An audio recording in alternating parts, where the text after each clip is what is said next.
Assalamualaikum warahmatullahi wabarakatuh. Alhamdulillahirabbil alamin wassalatu wassalamu ala asyrafil anbiya'i wal mursalin wa ala alihi wa sahbihi ajma'in. Allahumma alimna ma yanfa'una wanfa'na bima 'allamtana rabbana zidna ilma.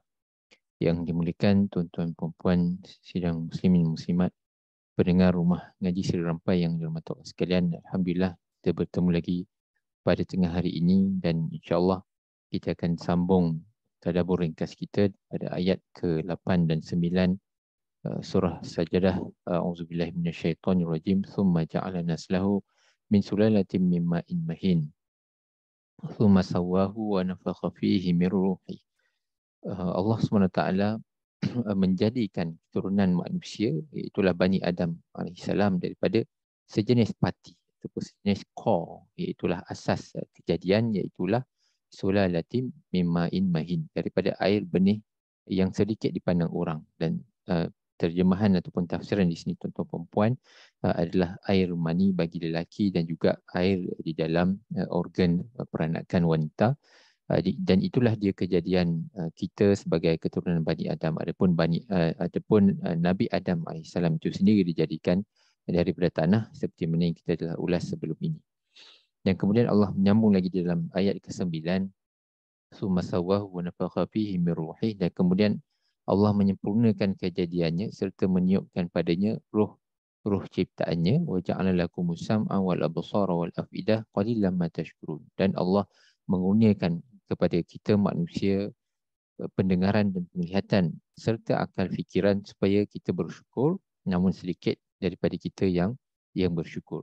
Tuan-tuan puan-puan yang rahmat Allah, apabila kita merujuk kepada surah-surah yang lain, antaranya surah Mukminun, yang menceritakan tentang proses kejadian manusia daripada air mani yang bercampur dengan air daripada organ peranakan wanita dan kemudian menjadi segumpal darah dan seterusnya menjadi daging dan kemudian adanya tulang dan sebagainya.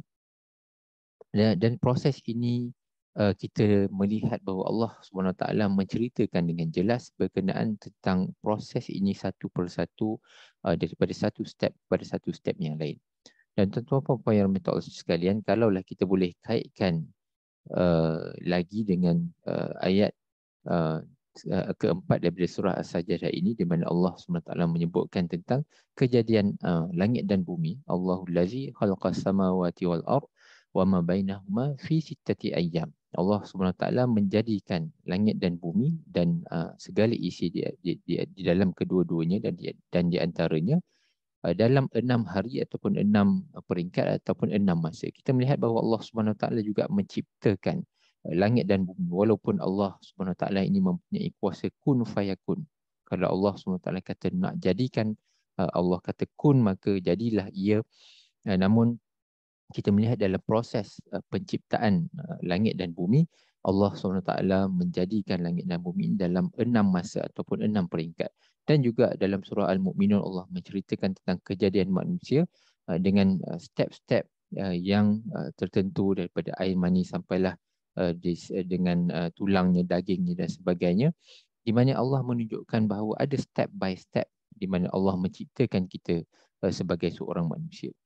Apa yang kita boleh ambil pengajaran di sini tuan-tuan puan-puan adalah kita juga sebagai manusia, dalam kita bertindak bagi sesuatu, kita juga perlu meletakkan step by step yang kita perlu ambil dalam kita menguruskan kehidupan kita sehari-hari. Kita ambil contoh sebagai kita boleh lihat bagaimana kita nak membentuk, membuat perubahan dalam keluarga kita. Maka ia mengambil masa untuk kita membentuk bagaimana kita memperbaiki hubungan antara suami isteri contohnya. Bagaimana kita memperbaiki hubungan di antara adik-beradik, di antara ahli keluarga, ibu dan ayah, anak-anak dan sebagainya. Juga apabila kita nak membuat sesuatu perubahan di dalam organisasi contohnya, maka kita perlulah mengubah, contohnya kita nak mengubah culture sesuatu organisasi itu supaya menjadi satu culture yang progresif ataupun menjadi satu culture yang rajin, tidak sambil lewa. sangat menepati masa. Maka culture itu memerlukan strategi dan memerlukan step by step yang kita perlu buat untuk kita membuat perubahan di dalam organisasi. Kalau kita boleh balik kepada contoh pada diri kita tuan-tuan perempuan, di mana Nabi SAW telah pun mengajar kita, memberi panduan kepada kita bagaimana kita mendidik anak kita menunaikan solat. Sebagai contoh, kita disunatkan untuk mengajak anak-anak kita untuk menunaikan solat apabila berumur 7 tahun. Dan kemudian apabila sampai umur 10 tahun, maka kalau anak-anak kita tidak solat, maka kita boleh memukul dengan makna kata bukanlah pukulan yang memudaratkan, namun kita boleh katakan sebagai pukulan amaran yang bersifat ringan dan bersifat mendidik. Dan ada huraian di situ tuan-tuan perempuan, dan saya tidaklah nak menghuraikannya di sini. Tapi poin yang saya nak bawa adalah tuan-tuan perempuan boleh lihat bagaimana Nabi mengajar kita untuk kita membudayakan solat dengan anak kita. Tempoh 7 tahun sehinggalah berumur 10 tahun, berapa tahun, berapa hari dan berapa kalikah waktu solat yang kita perlu mengajak anak-anak kita untuk menunaikan solat. Dia jumlah yang kita buat tu saban hari, setiap hari 5 kali, saban minggu, saban bulan, saban tahun, daripada umur 7 tahun sampailah ke umur 10 tahun. Berapa banyak kali tuan-tuan perempuan, silalah kira berapa banyak kali yang kita mengajak anak-anak kita menunaikan solat sampai ke satu tahap umur 10 tahun, takkanlah anak-anak kita tu tidak menunaikan solat setelah diajak, dididik dan dibimbing berkali-kali saban hari, saban minggu, saban bulan dan seterusnya. Dan itulah dia proses yang kita perlu kesemaikan kepada anak-anak kita, dan kita nak buat sesuatu perubahan dalam budaya keluarga kita, budaya dalam organisasi kita, maka ia memerlukan step yang panjang, kesabaran, passion dan juga monitoring bagaimana kita kita monitor progres yang berlaku dari masa ke semasa. Kalaulah hasil itu tidak membawa kepada mana tujuan yang kita hendak, dan kita boleh review semula strategi-strategi kita dan kita boleh perkemaskan. Maka sesuatu perkara itu perlulah dilakukan dengan prosesnya, tuan-tuan puan yang dirahmati Allah sekalian. Begitulah juga kalau kita nak mengubah sesuatu dalam diri kita sendiri ataupun dari diri ahli keluarga kita ataupun dalam organisasi kita, kita nak mengubah sesuatu yang negatif menjadi positif. Kita nak buang contohnya amalan merokok. Kita nak cuba buang amalan membazir, ataupun kita nak cuba kurangkan penggunaan plastik dalam kehidupan kita untuk kita menyokong agenda kelestarian alam, sustainability dan juga environmental aspek dalam kehidupan kita.